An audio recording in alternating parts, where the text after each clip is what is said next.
Now we are learning this week's Torah portion in as it is explained by the Lubavitcher Rebbe, in 1991, Tafshin Nun Beit, the very, very end of 1991.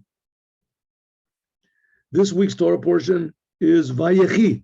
Vayechi is the Torah portion that Yaakov, it's the last one in the book of Genesis, and it's the Torah portion where Yaakov gives blessing to all of his children, which each they become eventually all the different tribes, and and basically those are all also aspects of our soul, like we just finished learning in Torah Or.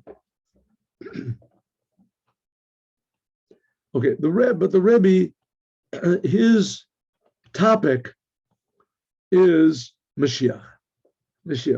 And as we've said so many times, and we can say it so many times more, that Mashiach is the essence of Judaism. That's the main point of Judaism, is Mashiach. Mashiach is not a side point of Judaism. It's not the cherry on top of the cake. Mashiach is the goal of Judaism. The goal of Judaism. Because what's Mashiach going to do? Mashiach will do what Abraham began. Reveal to the whole world that God is creating us. Reveal to the whole world that God cares, that God is intimately involved in every single detail of the world, that every human being is infinitely important, because every human being is created by God. And the more human beings there are, the better, because everyone is different. And that diversity can also bring a new levels of harmony. And also interest. Look, imagine if ever you go to hear an orchestra playing, it's like 200 clarinets. All of them are clarinets. Okay, maybe first couple minutes, it's interesting, and that's it. Even 200 violins. Maybe it's good for what's it called, in the department stores. Could be, in the background. Listen, but to listen to it, who wants to hear a thing like that? On the other hand, if you have all the different the instruments and harmony between them, that's great. Same thing, the more people there are, the more diversity there is. That's what God is. But in order to reveal this, Mashiach is going to, main thing Mashiach is going to do is going to activate everybody. He's going to activate everybody. He's going to make everybody a little bit crazy and activate everyone so that they live only for the Creator, only to improve the world. That's the whole point of Judaism, is improving the world. The whole point why God put man in the world is only to improve the world. Okay, so this is sort of a summary of what we're talking about here. So let's do the summary. Ready? Here we go. Yes.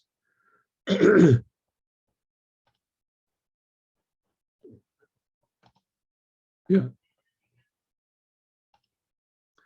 Our generation is the last generation of exile, and it's the first generation of the redemption.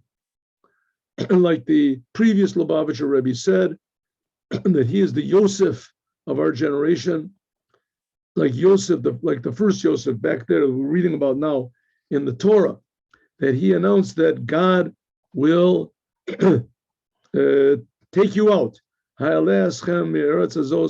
will take you out of this exile, and he'll give you the land that he promised to Abraham, Isaac, and Jacob. And that everything is already finished, and all the projected ends and times have already arrived. Everything is ready for the meal of Leviathan. What's Leviathan? Leviathan, and the Shura boar, and the great ox, and the wine of Meshumah. These are Kabbalistic ideas, but they're going to be real in the time when the Mashiach comes. It says Leviathan is some sort of a huge fish, and Shura boar is some sort of a huge ox, and wine and Shumar is this special wine that was kept. These are all spiritual levels of awareness of God and serving God. So here we go. Ready? Let's go. Pashas Vayechi. This Torah portion called Vayechi is the end of the first book of the 5 books of the Torah. 5 books of the Bible. What's the first of the 5 books of the Bible? Bereshit, Genesis. In Hebrew, it's called Bereshit. Rosh is also, it has the letters Rosh, head. The head in the first book of the Bible, which is called Sefer Yashar. Sometimes it's called the straight book. Why? Why is it called the straight book? Sefer Yashar. Because it talks about Abraham, Isaac, and Yaakov, that they are called Yasharim. They are straight people. Straight people. Straight means good. That's what it used to mean. Straight means a person that's straight. Right? Not, in other words, not crooked. There's a saying in English, people and rivers become crooked by following the path of least resistance. Right? A river goes straight, all of a sudden there's a rock, goes around, all of a sudden there's a valley goes under, there's a mountain, tries to go through it, go around, another time up. It diverts because it can't take any resistance. Rivers. Same thing with people. A person starts off, he wants to be true, he wants to be honest, he wants to be brave, he wants to be helpful, he wants to be loving.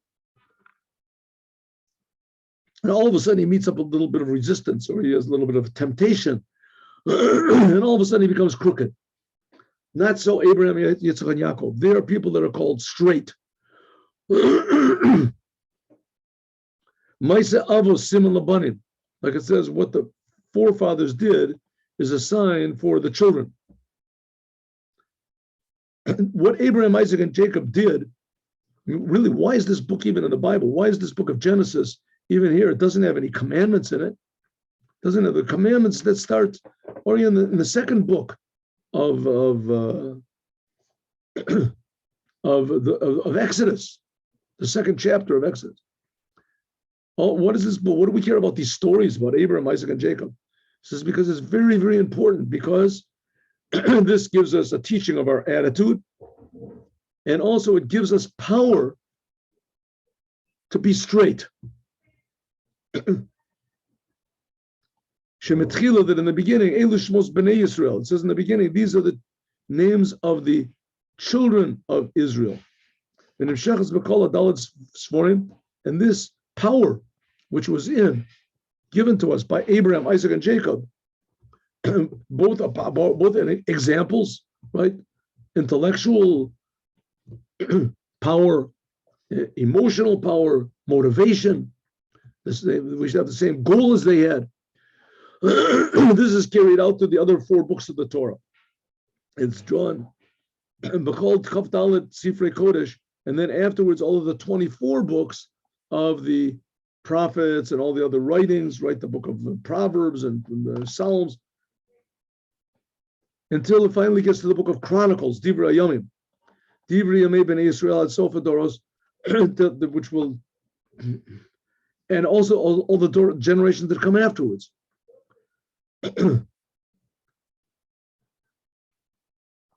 So here we have the last chapter of the first book of Torah. This chapter, if so, is connecting everything we learned in the first book, the power, the courage, the determination of Abraham, Isaac, and Jacob to improve the world according to God's standards.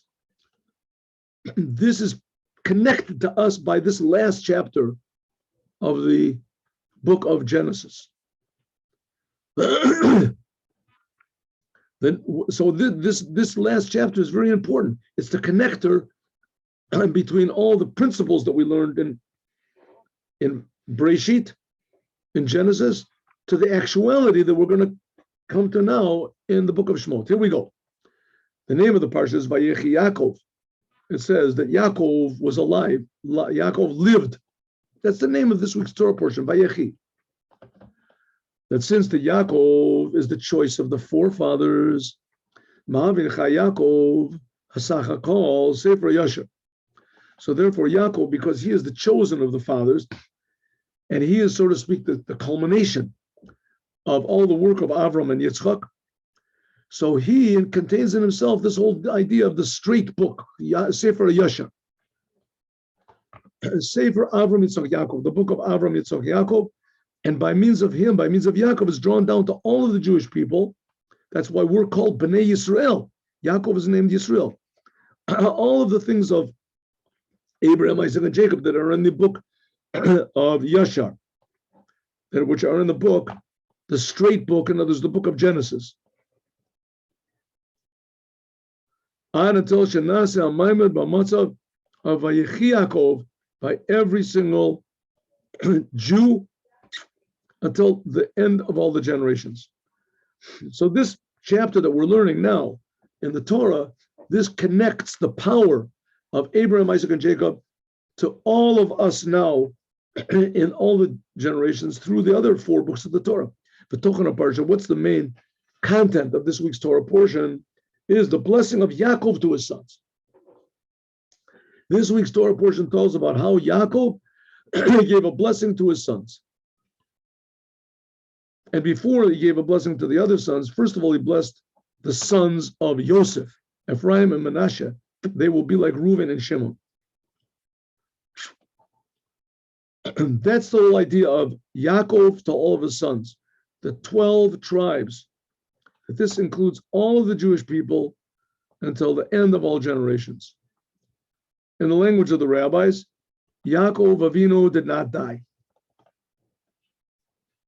It says in the Torah portion, this week's Torah portion, that Yaakov, he gathered his feet into the bed and they wept for him, but it doesn't say that he died. By Yaakov, by Abraham, it says that he died. Yitzchak, it says that he died. Even though the fact is that Tzaddikim never die, but Yaakov, it says pretty clearly, it's pretty implicit, and that Yaakov did not die. What do you mean he didn't die? So the Gemara says, Ma zaro b'chayim afu b'chayim. Just like his offspring are alive, we Jewish people, right? They've tried to destroy us for already thousands of years, and here we are. We're still the same thing as we were before. Just like his children are alive, also he is alive. Shechai Yaakov, that the life of Yaakov is eternal life. By means of this, that it's drawn down to his seed and the seed of his seed for all the generations. His offspring are alive. True life by means of learning the Torah.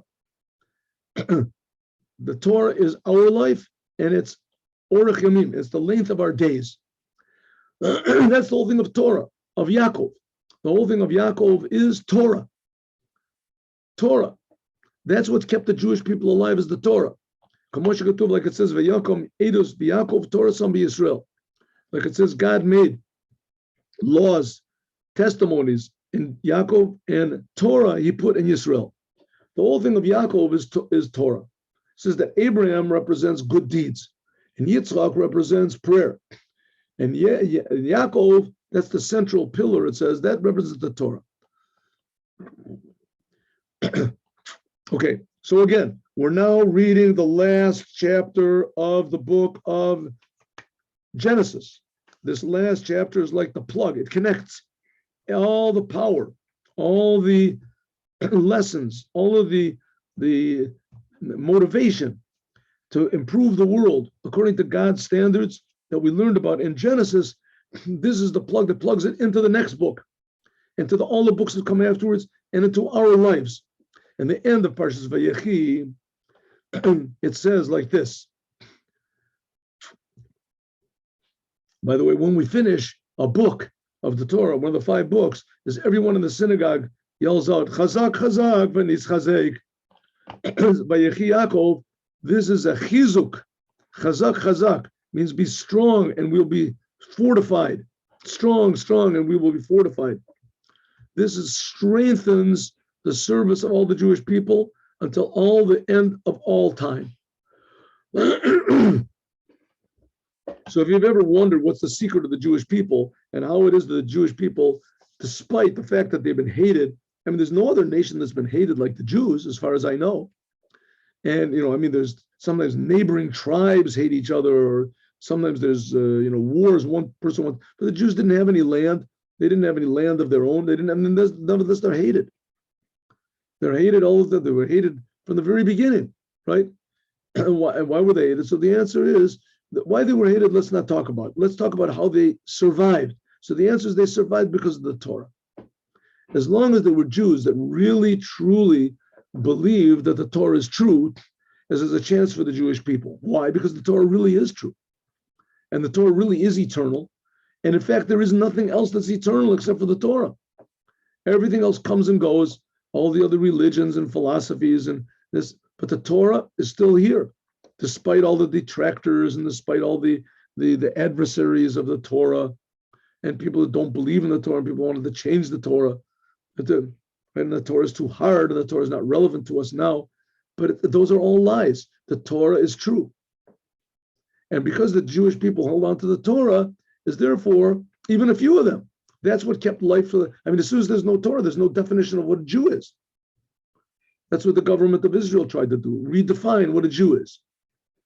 Right? That's destroying all of Judaism. It's not going to happen, God will, but it's a lot of trouble. A lot of trouble for the Jewish people.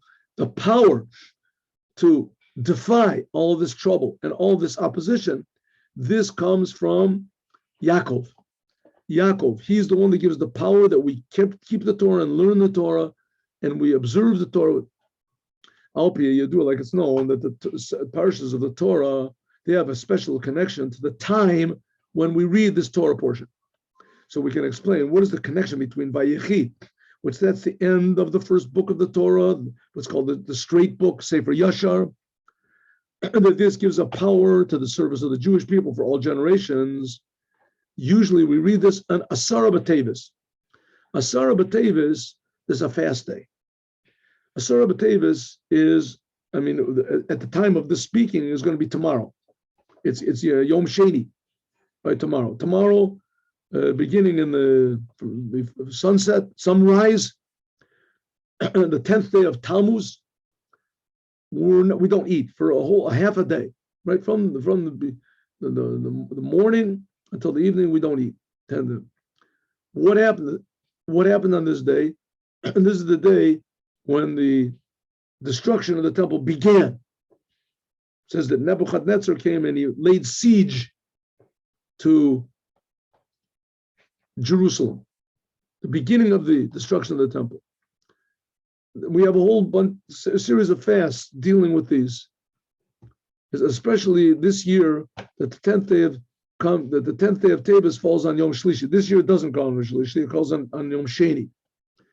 But in any case, it's Parshas Vayechi, and it also was a Shabbos Parshas Vayechi. That's the day. It'll be the 14th of Teves. This year it'll be the 15th.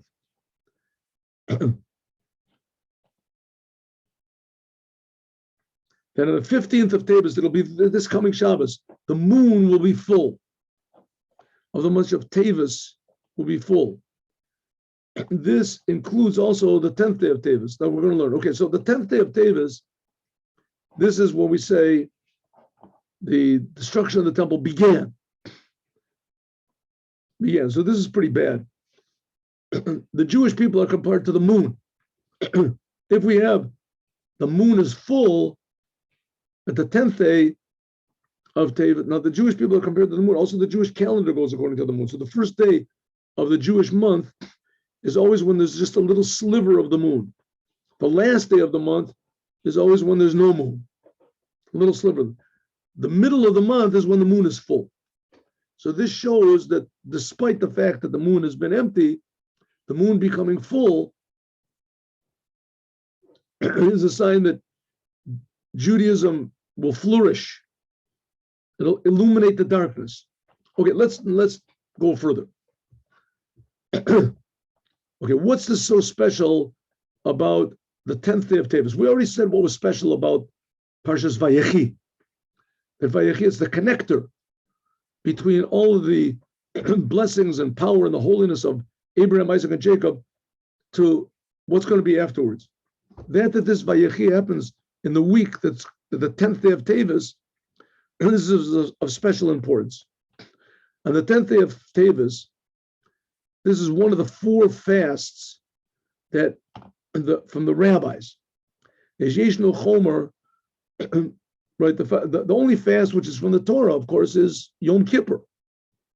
So the rabbis have Tisha B'Av, etc. They have made fast days for the temple. Yeshnu Chomer Lagabi Sharat Somos. In some ways, this fast is more severe than any of the others of the rabbis, even more than Tisha B'Av. Tisha B'Av is a full day fast. All the others are just half day fast. Lo Kashar, it's almost not like the others fasts that they are just in the daytime and not in the nighttime. 10th day of Tevis is also only half of a day that we don't eat. But in one way, Yud Tevis is more severe than all the others, even more severe than Tisha B'Av. It's similar to the fast of Yom Kippur, that the obligation is from the Torah. What is it? That Yom Kippur, if it falls on Shabbat, we fast. Usually we don't. If Tisha B'Av falls on Shabbat, then we eat. We push it off. We push off the fast of Tisha B'Av to another day.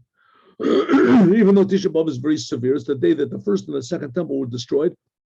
But if it falls on Shabbat, we push it off to another day. We eat on Tisha B'Av because it's Shabbat. Shabbat pushes away. But the 10th day of Tevet, if it falls on Shabbat, we should fast. The fact is the calendar is set up in such a way that it never does fall on Shabbat, but it should. In the time when they used to sanctify the month according to sight, call also the time which is after the destruction of the temple, when there was a Beis Din, there used to be a holy temple that, according to Riyah, 100, 200 years after the temple, there was still, they would still sanctify the moon according to seeing. They couldn't push it away to another day. In other words, if the 10th day of Tevet happened to fall on Shabbat, then they would fast on Shabbat. Because it says by the 10th day of Tevet, it says, just like on Yom Kippur. These three words, you should fast, means that you must fast on this day, just like it says on Yom Kippur, that you fast on Yom Kippur, even if it falls on Shabbat. So if the 10th day of Tevet would fall on Shabbat, we would have to fast. Like you said, the way they set up the calendar now is that it can't fall on, but that wasn't intentional. Maybe we can say the reason is like this. Why is the 10th day of Tevet so severe that if it would fall on Shabbat, we would fast? A very important lesson to learn. The 4 fasts that we have, are because of the 4 things that happened to the destruction of the temple that were one after the other.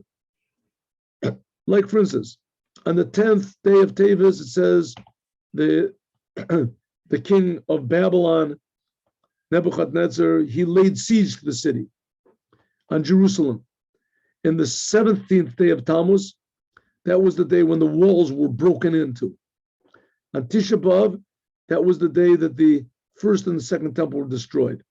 And on the 3rd day of Tishrei, that was when Gedaliah, it's called the fast of Gedaliah, the son of Achikam, he was killed. He was the leader of the Jewish people. He was the last hope of the Jews, and he was killed. Since in the 10th day of Teves was the beginning of the destruction of the temple, and the beginning has some sort of more power than all the rest, also regarding even more than the end. Therefore, it's more severe than all the other fasts. What are we saying? What's the difficulty, the problem with the destruction of the temple? A terrible thing. The temple was destroyed. That was awful. Destruction of the temple, the worst of the worst. Can't be anything worse than that. Says the Rebbe, not exactly. There is something worse than the destruction of the temple. What's worse? What could be worse than the destruction of the temple? The possibility, the beginning of the destruction. The fact that the temple was destroyed, that's how it came out physically, manifested itself. But the fact that there could even be such a thing, that it would approach such a thing, it shows that there's some sort of a crack, some sort of a lacuna. That's what it's the word. Some sort of a fault that the Jewish people opened up. so that it was possible that there could be such a thing as a destruction of the temple.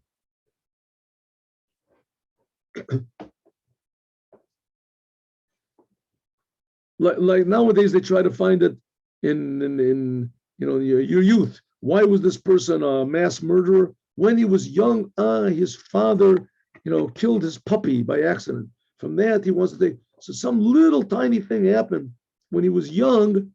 I don't know if all that stuff is true, but the fact is that when some little tiny thing happened when he was young, that little tiny thing, because it went unfixed, it eventually festered and became worse and worse and worse until finally the person became a criminal.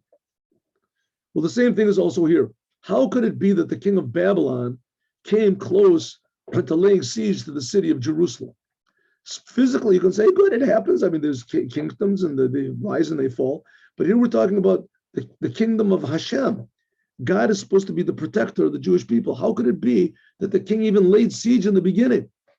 Therefore, there is a special severity on the fast of the 10th day of Tevis from all the others, that if it falls on Shabbat, we would fast. Mizeh, from this, it's understood also regarding a good thing about the fasts, that the 10th day of Tevis, this is the beginning and the opening for the good aspect of all the fasts. Something is good, and what's good in the fast, we'll find out. And therefore, how is Beyeter Seid, Beyeter Oz? Therefore, this fast is more powerful than all the other fasts, including also Tisha B'Av. When it says that the Mashiach was born on Tisha B'Av, it was the beginning of the redemption. Somehow or other, the 10th day of Tevis is even better. It contains in it more power, more positive energy to fix the world up. Like everything that's brand new, there's a new type of good came into the world. Let's just start a little bit so we don't. This, generally speaking, the day of a fast is called Yom Ratzon Hashem. It's called a day which is pleasing to God. Kefisha Mavur, like the first Rebbe of Chabad explains in the Igeris Chuva, in one of the books of the Tanya. Hatzom Hanirtza Hu Yom Ratzon. It says a fast day that is proper. This is a day which pleases God. Eis Ratzon. It's a time of that God gets pleasure. Benogei le'inyan Chuva, as far as what we call Chuva, returning to God.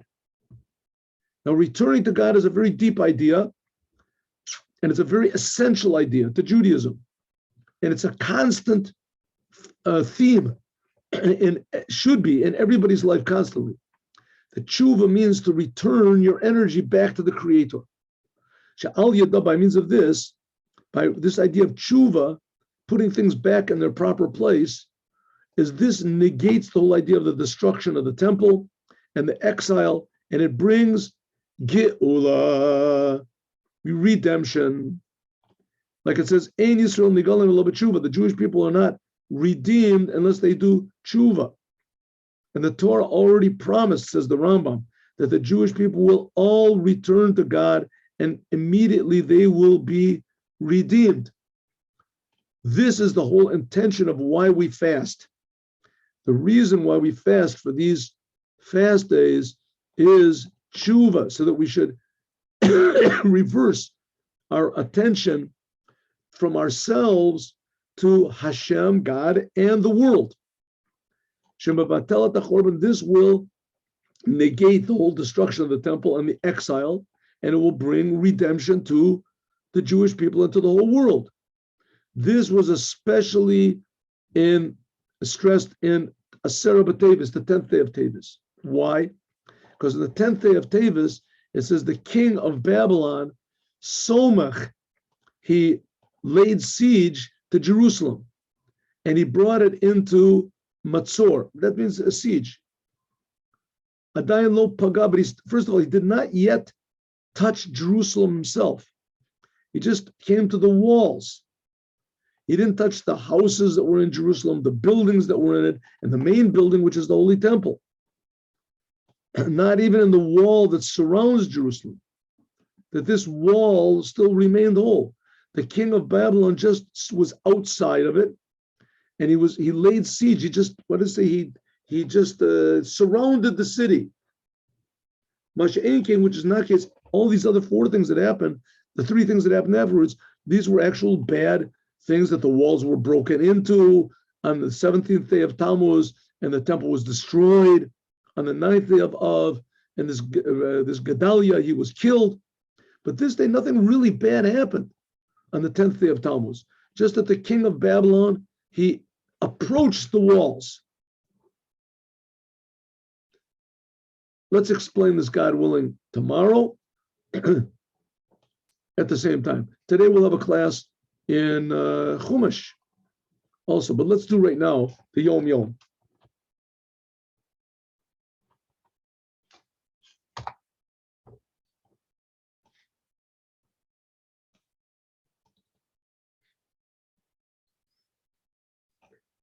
The Tzemach Tzedek told all the teachers of his grandchildren.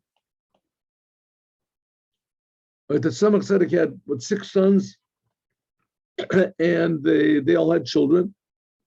And so he had a lot of grandchildren. So all the teachers that taught his grandchildren that in addition to regular studies, they should also teach the simple meaning of the prayers. Once a month, the children would come to their grandfather to be tested on the simple meaning of the prayers. Very, very essential, very important, very overlooked, easily overlooked, is the meaning of the words of the prayers. There's now no words to express how important this is, because you're going to be praying the rest of your life. God should willing you should have a long life, 120 years. And every year you're going to be, every day for 120 years, you're just going to be jumbling off a bunch of mumbo jumbo that you don't know what you're saying, right? Right? People just mumble off words that if you would talk to a person like you talk to God, they would put you into a mental institution. So we have to know what we're saying, and we have to be serious and have intention, at least simple intention, just to know the meaning of the words and what we're talking about. As we'll talk about more, God willing, tomorrow, class in Chumash today, 3 o'clock, God willing.